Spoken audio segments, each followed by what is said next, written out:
Whereas the Serrano peppers are short and stubby for the most part. If you look at the Serrano pepper picture, I guess that's what a Serrano pepper looks like when you buy it at a supermarket, versus this is what a Thai dragon pepper is supposed to look like when you buy it at a supermarket. I'm getting as close as I possibly can for the size of the pot that I'm growing it in. I could put these in a bigger pot or put them in my garden outside. I currently have an in-ground garden and I'm working on raised beds that I've made.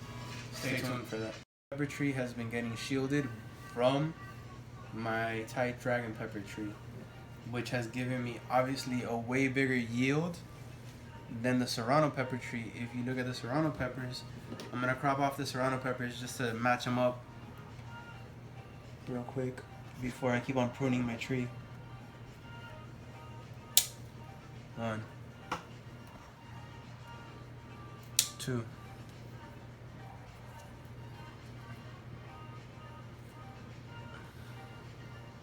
3,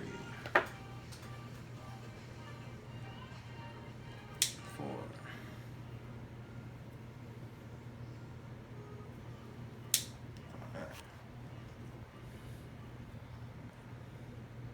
6,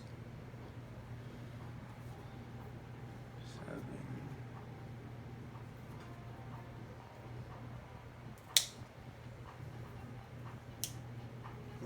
7. And it looks like I'm done, right? So this guy has 7 peppers on him. He had a ton of flowers, but it took me some time to get him adjusted to actually the right amount of sunlight that he needed in my backyard. Mind you, my backyard isn't in the best area, but it does see crazy temperatures, and I have seen a lot of good harvests from different types of pepper plants. I'm gonna be pruning this guy in a little bit, but you can see right here that this flower completely got fried from over sun exposure at the moment. The rest of them have actually fallen off from both trees, but I know that this guy started flowering not too long ago and the sun exposure crushed his flowers. He would have had just as many flowers as this guy's showing right here, where you have a good 4 exposed flowers, 5 if you look at it from my angle on this branch alone. These flowers exhibit blue buds when they open, like all normal pepper trees do. It's pretty standard for a pepper tree to give you a flower that looks like that, with white leaves and blue buds on the inside. If you take a look at it, the pollen is going to be white, and they're pretty good at self-pollinating, but I took the chance of actually Q-tip pollinating my flowers, which is a thing that I'm going to show you guys in the future, and how to keep those Q-tips good and sanitary for a few weeks. Stay tuned for that.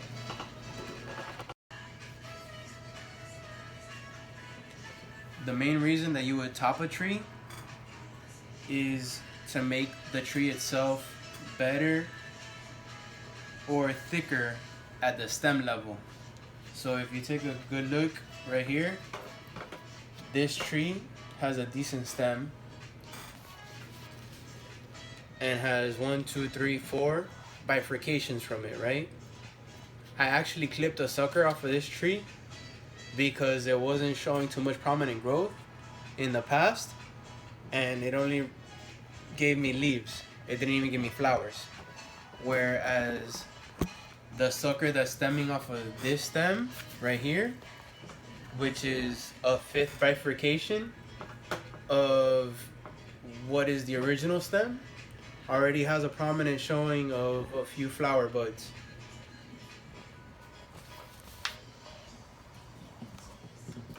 Like I said earlier, the Serrano tree doesn't really need that much of the pruning, but I did notice I missed the Serrano pepper right here.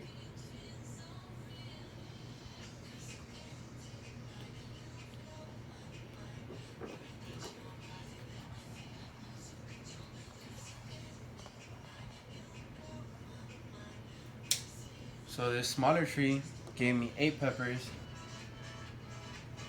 I've had a lot of success with bell pepper plants and jalapeno plants so far. I also had some success with the cachucha peppers, but they were devoured by the centipedes. I had a colony of centipedes that would literally live under the planting material that I was using. That's why I'm looking forward to using this material to plant, because it has a lid for the container and I can leave it outside and it's not going to be as exposed to the insect damage as the other one was. I was literally using a disposable egg carton, which I can show you in future episodes, or I'm planning to, that I have jalapeno trees still growing into right now. I have about a good 10 trees over there now. They've been growing slowly because I've been maintaining them inside and putting them outside at certain areas or a certain time of the day. They haven't really been exposed to rainwater. They've been mostly exposed to tap water.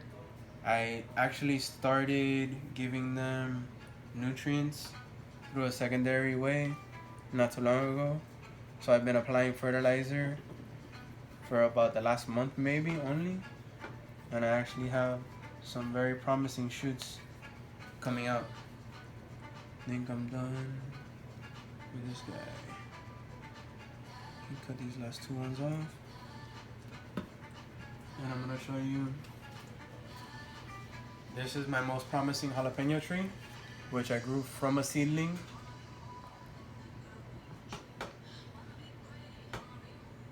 Right now, I think it's been about a good 2 months that I've been growing him.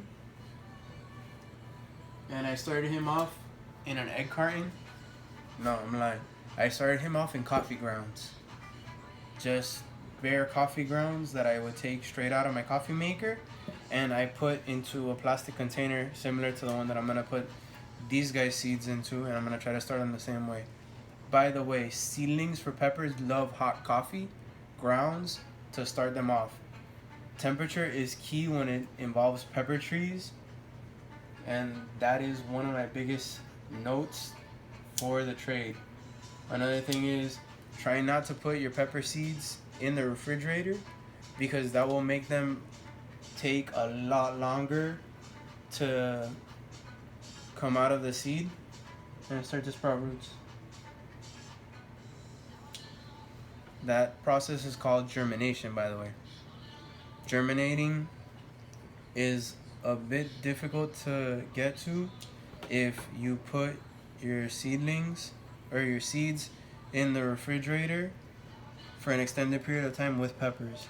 I haven't tested it out with guavas or with the papayas, but let me tell you, for example, the hot climate trees do not, or bushes plants do not like getting their seeds put in the refrigerator at all.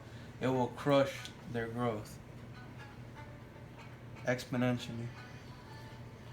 I had seeds that I would put straight from the pepper into the soil, and they would sprout within a week or 2.